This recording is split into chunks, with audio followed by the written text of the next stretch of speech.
Wyoming Territory. Spring of 1883, the wind off the plains carried grit sharp enough to sting the eyes, but it was the hunger that hollowed out Selene Lawson most. Her arms ached from holding her baby close beneath her worn shawl as the train hissed and groaned its final breath pulling into the dusty station outside Laramie. Her boots, 2 sizes too big and patched with threadbare cloth, hit the ground with a thud. 6 months ago, she had left Kansas with nothing but a sick baby, a faded letter from a cousin who never wrote back, and a hope that somewhere, someone would help. Frances had been born too early, lungs too small, heart too quiet. The doctor back in Abilene said she would not see her first birthday without proper medicine, warmth, and food.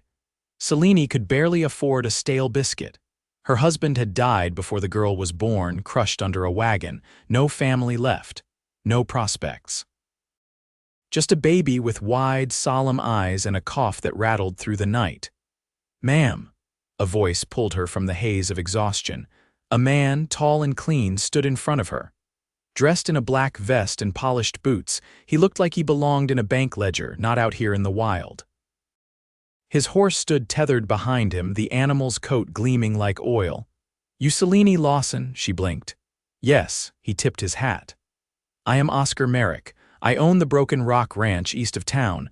My foreman saw a notice tacked up in the post, a mother seeking help for her child. Said she'd work in exchange for shelter."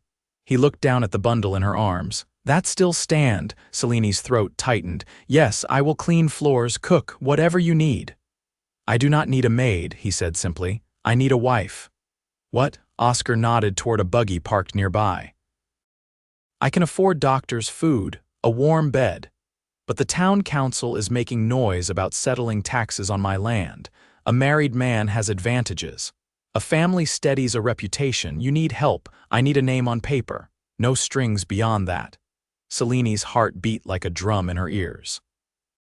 "You would marry a stranger." "You are not a stranger," he said. "You are a mother. That tells me all I need." She looked down at Frances. The baby's lips were pale, her breath shallow. One more night in the cold might be too much. Selene tightened her hold and made her decision. "Then I will be your wife." They married that afternoon in the back room of the town church, with a retired minister and a ranch hand as witness. Selene held Frances the whole time. Oscar's hand was steady when he slid the ring on her finger, plain silver, no decoration. They did not kiss. They barely spoke. The ride out to Broken Rock took hours, the sun setting low behind them, painting the land in fire. The ranch sat in a wide valley backed by pine-covered hills. The house was large, built from stone and timber, warm light shining through the windows. A doctor was already waiting by the door. Selene hovered, heart in her throat, as Frances was examined. The doctor's face was unreadable. "She is underfed, weak from the cold." He glanced up. "But she can pull through with care." Tears spilled from Selene's eyes before she could stop them. She turned away, wiping them fast. Oscar stood in the corner, arms crossed. He nodded once. "She stays in the main house, you both do." Selene looked up. "You do not have to, I do," he said. "You are my wife now." That night she slept in a real bed for the first time in months. Frances curled beside her, warm under a thick quilt. In the room across the hall, Oscar lit a lamp and read quietly. He did not intrude. Days passed. Selene rose early, helped the cook, cleaned when she could. But mostly she sat with Frances, feeding her spoonfuls of milk and broth, singing low songs when she coughed. Oscar was quiet, always watching, always just near enough. One afternoon she found him outside fixing a fence, sleeves rolled up, sweat streaking his neck. She hesitated, then stepped closer. "You do not speak much," she said. He wiped his brow. "Never saw the point in words unless they mattered. You did not have to help me." He looked at her, his eyes a deep brown, steady and hard like the land itself. "I know." That night Selene found fresh flowers in a jar by the window. Weeks passed. Frances began to laugh, soft at first, then full and bright. Her cheeks pinked up and the cough faded. Selene started to breathe again. She watched Oscar more, how he spoke to the ranch hands with respect. How he read aloud to Frances when he thought no one was listening. how he watched the horizon like it carried something precious. One evening, Selene stood in the kitchen watching the sun set. Oscar came in, quiet as always. She did not look at him. "I never thought I would feel safe again," she said softly. He stepped beside her. "You are," she turned to him. "Why are you so kind to us?" He hesitated. "Then you remind me what matters." Selene's breath caught. Oscar reached out carefully and brushed a curl from her face. His hand lingered. "I did not marry you to fall in love, but sometimes things grow where you do not expect." She stared at him, heart thudding. "I see you, Selene," he said. "Not just the mother, not just the woman who needed help. I see you." Her fingers closed around his. And for the first time since her husband died, since the world crumbled to ash, Selene let herself lean in. She let herself hope. Oscar didn't come in for supper that evening. Selene noticed his plate untouched on the sideboard, the lamp above it still burning low. She didn't ask the housekeeper where he'd gone. Instead, once Frances was settled in her cradle and the fire had burned to soft embers, she pulled her shawl close and stepped out onto the porch. The moon hung low, caught behind a thin veil of cloud, casting the whole valley in a silver hush. Wind moved through the grass with a sound like whispered breathing. She followed the slope behind the barn, the one Oscar always took when he saddled up after dark, never saying where he went. She found him sitting on the ridge above the cottonwoods, his hat beside him, elbows resting on his knees. He didn't turn when she approached, but he shifted just enough to leave space beside him. She sat folding her legs, her skirt brushing dry sage. "I heard a letter came in from Cheyenne today," she said. He nodded once. "County assessors backing off. Won't be taxing the southern range till next year, long as I prove the land's in use. You'll have no trouble with that. Still have to build another line of fence before June, and hire another pair of hands." They sat with the quiet. The land stretched wide below them, broken only by the dark line of the creek. "I never knew folks could live this far out," she said, her voice low. "Feels like the end of the world." Oscar's hand brushed a pebble from his boot sole. "Sometimes that's the only place to start over," she turned to him. "Is that what you did?" His jaw worked before he answered. "My brother died in the war, left me the land. I didn't know what to do with it, not at first. But I figured if I built something solid, maybe it'd mean he hadn't died for nothing." Selene looked down at her hands. "Frances was born in a storm. I thought she wouldn't breathe at all. When she did, I started praying, not because I believed it would change things, but because I didn't know what else to do." Oscar's voice was quiet. "You don't need to pray anymore." "I still do." She glanced at him. "But now I ask for different things." He didn't press her to say what, just shifted closer, shoulder brushing hers. The next week, Oscar left early and came back with a small rocking chair lashed to the back of the wagon. He dropped it quietly near the hearth and disappeared into the stable before she could thank him. She traced the smooth wood, the curved arms, the careful joinery. Later, she found him in the corral, checking the gate latch. "Where'd you find it?" she asked. "Widow outside Elk Mountain had it in her shed, said it was hers when she was young. I traded 2 sacks of oats and a wheel hub." "You didn't have to do that." "I wanted to." She stepped forward. "You're not the man I thought you were when we met." He didn't look surprised. "And what kind of man did you think I was?" "One who needed a name on a line." Oscar straightened. "That was true." "So is this," she said, her hand finding his. That night, as she rocked Frances in the chair, her daughter's lashes fluttering against her cheeks, she caught Oscar watching from the doorway. He didn't move, didn't speak, just stood with his arms folded, eyes soft in the lamplight. The next morning, Frances reached for him when he passed. He stopped mid-stride, bent without hesitation, and lifted her into his arms. She gurgled, delighted, pressing both palms to his face. Selene stood transfixed, heart catching against her ribs. "She likes your beard," she said. Oscar looked down at the baby, his mouth curving slightly. "Good thing I never shaved it. Seems like she's claimed you." He met her gaze. "Seems like she's not the only one." Selene felt something shift in her chest, something long frozen, beginning to thaw. That evening, she brought her sewing nearer the fire where he sat reading. She didn't ask to share the light. She didn't need to. He reached over, pulled the lamp a few inches closer to her side. After a long moment, he said, "I never expected this." She kept her eyes on the hem she was mending. Expected what, that it might feel. Right, she set the needle down. You think it does? He nodded once. Yes, it does. Selene folded her hands, the silence between them soft, not empty. I don't want this to be a convenience anymore, she said. Not for either of us. He looked over. Neither do I. She stood, walked to him, and laid her hand over his. I married you to keep her alive, she said, but I stayed because you made me feel like more than someone surviving. Oscar turned his palm to catch hers. You are more. She leaned down, touched her forehead to his. Then let's live like it. He pulled her gently into his arms. No rush, no fire. Just the quiet certainty of something deeply earned. The wind carried the scent of thawing creek beds and pine sap as April stretched longer into spring. Snow still clung in the shadows of the northern hills, but the days warmed and the land softened underfoot. Selene stood with her sleeves rolled, hands sunk in bread dough, when Oscar returned from the south pasture late one afternoon, his boots heavy with clay. You've been out since dawn, she said, glancing up from the work table. South fence gave out farther than I thought, water running high under the posts. He set his gloves on the bench near the back door and leaned a moment against the frame. I'll need to send someone to haul stone from the lower quarry, the bend near the salt licks starting to slide. Selene dusted flour from her hands. You'll need more than one man for that. The slope's too slick to manage with just reins and hope. He tilted his head, watching her. You've walked it twice.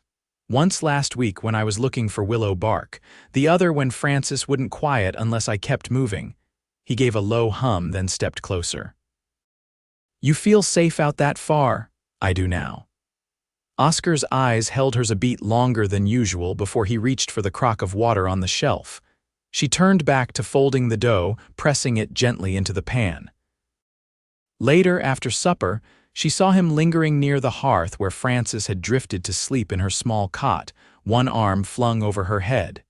He crouched beside her without a word, adjusting the quilt where it had slipped from her shoulder. Selene stayed at the doorway, unseen. When he rose, she was waiting behind him. She's stronger than I ever imagined she could be, she said softly. He looked down at the girl, then back to Selene. You taught her how? She reached for his hand. We both did. That night she lit a single candle in their room, the flame flickering as she brushed out her hair. Oscar stood in the doorway, his shirt half unbuttoned, the collar damp from where he'd rinsed his face. He didn't speak, just watched her in the quiet. She turned to face him, brush falling still in her hand. Have you ever thought about what comes next? She asked. He stepped inside, the wooden floor creaking gently beneath his weight. I've thought about what I'd like to come next. She waited. I want to build you a garden, he said. A real one, not just the kitchen patch, with roses along the house and rows of vegetables you don't have to weed in the dark. Selene's throat tightened. Why? Because you belong here. And I want it to feel like yours. She crossed the room and pressed her forehead to his chest, the fabric of his shirt still warm from the day's sun. I've never belonged anywhere, she whispered. You do now, he said, if you'll let yourself. Spring settled in earnest the following week. Frances took her first steps between the porch and the corral, arms outstretched, a squeal of joy bursting from her lips when she reached Selene's skirt. Oscar, standing nearby with a coil of rope slung over his shoulder, froze mid-step. She's walking, he said, as if the ground had shifted under him. She is, Selene replied, laughing, lifting the girl into her arms. Frances turned toward Oscar and reached, fingers opening and closing. He didn't hesitate. He pulled off his gloves and took her, cradling her against his side as if he'd done it 100 times. That night, after the lamps were blown out, Selene lay beneath the quilt, listening to the whisper of wind through the shutters. Oscar's hand found hers beneath the blanket. I want to take you to the river, he said into the dark. There's a place where it runs slow and the cottonwoods lean over the banks. I used to go there when I needed to remember peace. She turned toward him. Will you take us tomorrow?" He kissed her knuckles. Yes. The next day, with baskets packed and Francis bundled against the breeze, they rode out. The wagon rolled through narrow ravines and sunlit clearings until the land opened to a meadow dotted with blue phlox. The river curved wide and lazy, soft against the rocks. Selene spread a quilt near the water's edge while Oscar tethered the horses. Francis sat between them, chasing shadows with her hands. "I used to think happiness belonged to other people," Selene said, watching the girl. "People who hadn't lost so much." Oscar plucked a blade of grass, twisting it slowly. "Maybe it finds the ones who know what to do with it." She looked at him, eyes steady. "I was afraid to love again." "I wasn't," he said. "Not once I met you." Selene reached over and laid her hand on his chest, where his heartbeat thudded strong beneath the fabric. "I love you." His hand covered hers, fingers lacing firm. "And I love you." Francis laughed then, bright and sudden, as a butterfly landed near her shoe. Selene leaned into Oscar's side, the warmth of him anchoring her to the earth. She closed her eyes and breathed deep. Here in this quiet bend of river, with her child safe and her heart open, she had everything she never dared believe she could have. And it was real. The barn roof needed re-shingling after the last hailstorm. Oscar hadn't said as much, but Selene noticed the way he paused beneath it each time he passed, his eyes tracking the darker patches where the boards had swelled and warped. She waited until Francis was napping in the sunlit corner of the parlor, then stepped outside with a tin of coffee and 2 enamel mugs. Oscar was on the ladder, hammer in hand, sleeves rolled to his elbows. He looked down when the screen door creaked. "You planning to climb up here and help?" he asked. "I brought coffee. That seems like the more sensible contribution." He took the mug she held up and crouched on the roof's edge. She stayed at the base of the ladder, leaning against the rail, watching him drink. "Do you miss town?" she asked. He wiped his mouth with the back of his hand. "Not often. You lived there before the ranch, for a spell. After the war, did some work with timber, helped haul freight out to Fort Sanders. Too many people packed too close together. Always felt like I was breathing air someone else had already used," she smiled faintly. "I used to think I'd live in a city. St. Louis maybe, somewhere with marble steps and gaslights. I read novels about women who wore gloves in summer and had opinions about opera." He tilted his head, gaze curious. "What changed?" "My mother died. My father couldn't manage without her, so I stayed, took care of the house. Then I met Ben and the rest came fast." Her voice caught. "After he passed, I couldn't think about cities anymore. I just needed to keep her breathing." Oscar studied her quietly. "You still miss him?" "I miss the idea of what we might have had, but truthfully we barely had time to know each other." She looked up. "I didn't expect to feel more with someone I married out of necessity." Oscar came down the ladder, each movement sure. When he reached the ground, he set his mug aside and stood in front of her. "I've never asked much about your life before," he said. "Not because I didn't want to know. I just didn't want to touch anything that still stung." Selene reached for his hand. "It's eased. You're part of the reason why." They stood like that, hands joined, the warm wind tugging at the hem of her skirt. That evening, she found him in the back room sorting tools, his shoulders hunched over the workbench. "I'd like to know more about your brother," she said. Oscar didn't look up right away. Daniel was younger.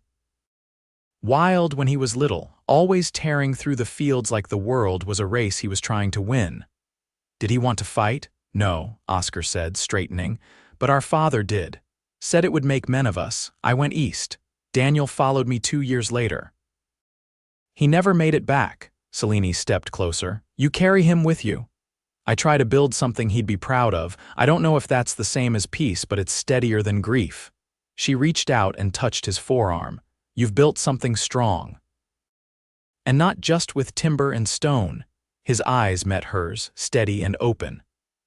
"I meant it when I said I wanted the garden for you, but I also want it for her, so she can grow up knowing beauty isn't just something you dream about." Selene smiled. "Then let's plant it together." The next morning, they laid out a plot behind the house. Oscar tilled the soil by hand, while Selene measured rows with a knotted cord. Frances sat nearby in the grass, banging 2 spoons against a pot lid. They planted beans and beets, a row of marigolds along the path. Selene pressed her palms into the earth and felt the warmth soak into her skin. By early summer, the shoots had sprouted, and Frances was walking barefoot across the porch, her laugh trailing in her wake. One afternoon, Oscar came in with a box of apple seedlings wrapped in burlap. "These'll take years to bear," Selene said, peeling back the cloth. "Good, that means we'll be here to see it." She looked up, heart-thudding once. "You want to stay here forever, with you?" Oscar asked. "Yes," she stepped into his arms without hesitation. "Then let's make it ours." And they did, piece by piece. Day by day, the land flourished under their care, the house filled with warmth that hadn't been there before. And Selene, who had once only hoped her daughter would survive, now dared to believe in a life where love wasn't borrowed but built. The last frost passed in early May, breaking beneath 3 days of steady rain. When the sun returned, the earth turned lush and soaked, and the cottonwoods filled out with pale green leaves. Oscar built a low fence around the garden, not to keep anything out, but to mark it off like something sacred. Selene stitched muslin cloths to shade the tender seedlings from the high mountain light. Frances toddled between them both, her feet brown with soil, her small hands always reaching toward new things. Oscar came in from the west pasture one evening with a broad smile tucked under his dust-streaked face. "Carson's boy is back from Illinois," he said as he washed at the pump. "Learned smithing back east, wants to open a forge near the station." Selene wrung out a cloth. "That'll bring more folks through, maybe even a proper doctor." "Maybe," Oscar said, drying his hands on his trousers, "but I was thinking about something else." She watched him as he leaned against the porch railing. "We could take some of the extra from the spring herd," he said. "Trade for a piano." Selene blinked at him. "A piano," he tipped his head. "You hum when you cook. I figure your hands would know the keys if they had the chance." She stepped closer, touched his arm. "You'd trade cattle for that," he looked at her steady. "I'd trade more than that." Selene pressed her forehead to his shoulder, her voice caught low in her throat. "I haven't touched one since I was 15. "Then it's time." That same week, Oscar rode out and returned 3 days later with a wagon groaning beneath a walnut upright, its polish dulled but keys intact.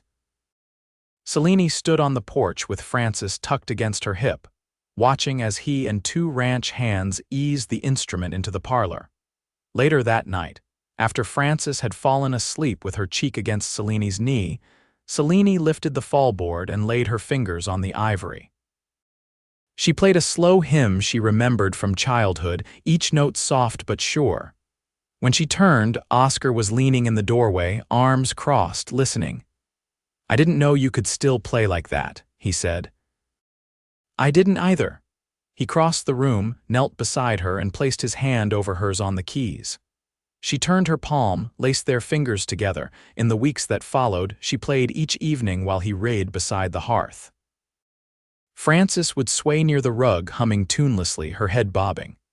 The house filled with sound, not loud but alive. One afternoon, Selene brought Oscar a letter that had arrived from Cheyenne. He opened it at the table, eyes scanning the page. "They've approved the new land grant," he said. "That stream bed behind the 3rd ridge, it's ours now." She sat down across from him, hands folded. "That's good. It means we can build something more permanent for the hands, a proper bunkhouse, maybe even a schoolhouse someday." Her brow lifted. Thinking ahead, he leaned forward. "I want her to have more than what we had," Selene nodded. "Then we'll give it to her." That night, after the lamps were out and the house had gone still, Oscar reached for her hand beneath the covers. "I never told you what I thought the day I saw you standing at that station," he said. She turned to face him in the dark. "Tell me." "I thought you looked like someone who'd already survived the worst, and I wanted to be the one who made sure you never had to do it alone again." She drew his hand to her heart. "You have." In the months that followed, the ranch grew quieter in its steadiness. The fences held. The garden bloomed, and Frances learned the names of every flower in it. Selene hung fresh linens in the sun and stitched new curtains for the parlor windows. Oscar took to rising early, finishing chores before breakfast, so he could walk the pasture with Frances on his shoulders. She'd point at birds and call them by color, and he would tell her stories about the land, about how her uncle once chased a calf 2 miles on foot and never caught it. One morning, Selene found Oscar sitting in the orchard behind the barn, a folded paper in his lap. "What have you got there?" she asked, brushing apple blossoms from her sleeve. He handed it to her. "County notice. They're surveying for a new rail spur. Might cut through the far edge of the valley." She read the lines, her brow furrowed. "It'll bring more people," he said. "More trade, maybe more trouble." She looked up. "And what do you want?" "I want to stay right here," he said. "With you, with her. I don't care who else comes." She sat beside him, the paper fluttering between them. "Then we'll hold the line, together." Oscar turned to her, his eyes soft. "I've never had anything in my life feel as certain as this does." Selene leaned in, kissed him slow, their hands clasped in the grass. Years passed. The orchard grew, the schoolhouse was built, and the forge near the station thrived. Selene taught Frances to read by lamplight, and Oscar taught her to ride by moonlight. The piano stayed tuned, its keys worn smooth by use. The house filled with music, with laughter, with the kind of quiet joy that didn't need naming. One autumn morning, Selene stood on the porch with a shawl drawn tight. Frances, now tall enough to carry a bucket without spilling it, was helping Oscar feed the chickens. The sun was just rising, painting the hills gold. Selene stepped down and crossed the yard, the cool earth firm beneath her boots. Oscar turned as she neared. "You're up early." "I didn't want to miss it." He handed her a scoop of corn. She took it, brushing her fingers against his. "I love you," she said. He smiled, slow and certain. "And I love you." They stood there, the three of them, in the golden light, with the land behind them and the day ahead together. Always.